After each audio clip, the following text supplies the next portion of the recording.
Mes chers compatriotes, il y a 2 ans, jour pour jour, le 28 février 2024, notre président, Feu Yaya Dilo Béthié, président du Parti Socialiste Sans Frontières, a été lâchement et brutalement assassiné par Mahamat Idriss Déby et son gouvernement. Nous nous souvenons tous, avec une émotion vive, de ce dernier cri de détresse lancé par notre leader lorsque le siège du parti était encerclé.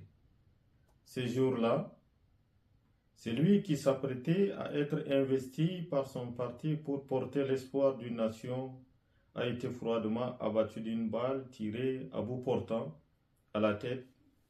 Son corps a été enterré sans autopsie et les lieux du crime ont été détruits sous 48 heures.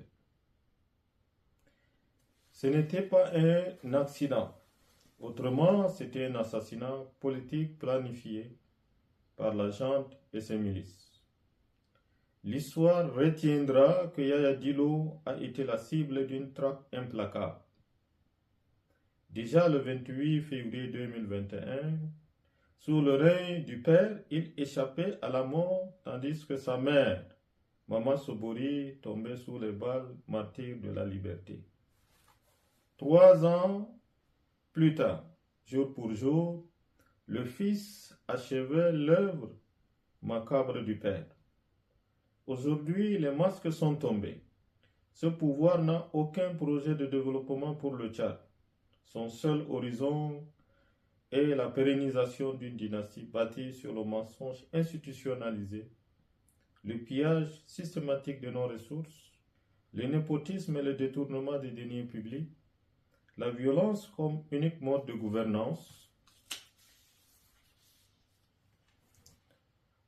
À cet effet, l'exécution extrajudiciaire de Yaya Dilo Béthié, Chérif Moudine Abounounou, d'Abdraman Issaka Djerou et tant d'autres martyrs s'est déroulé sous le regard passif, voire complice d'une partie de la communauté internationale.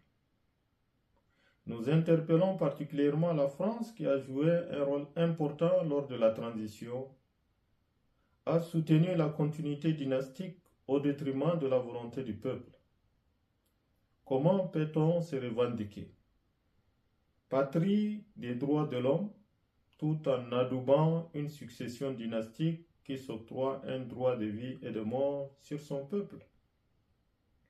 Le silence de l'Élysée face à la plainte déposée par le Parti Socialiste Sans Frontières et la famille biologique du fait Yaya Dilo Béthié est une insulte à la justice. Nous exigeons l'ouverture immédiate d'une enquête internationale indépendante, la fin de l'impunité pour les binationaux impliqués dans cet assaut meurtrier et une position claire des partenaires du Tchad face à la dérive autoritaire actuelle. Mes chers compatriotes, aujourd'hui plus que jamais, je vous appelle à la résistance et à la mobilisation pour un combat sacré, celui de notre dignité. Ce combat est l'héritage de notre leader qui a consenti au sacrifice ultime au nom de la justice sociale, de l'équité et de l'alternance démocratique. Honorons sa mémoire par notre détermination. Faisons de son idéal notre réalité.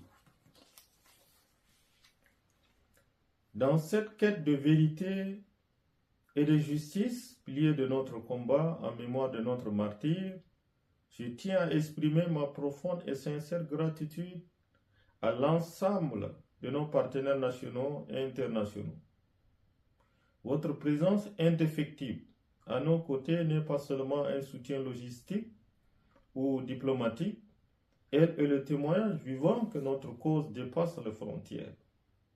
En choisissant de nous accompagner, vous réaffirmez votre attachement aux valeurs universelles de liberté et de respect des droits humains.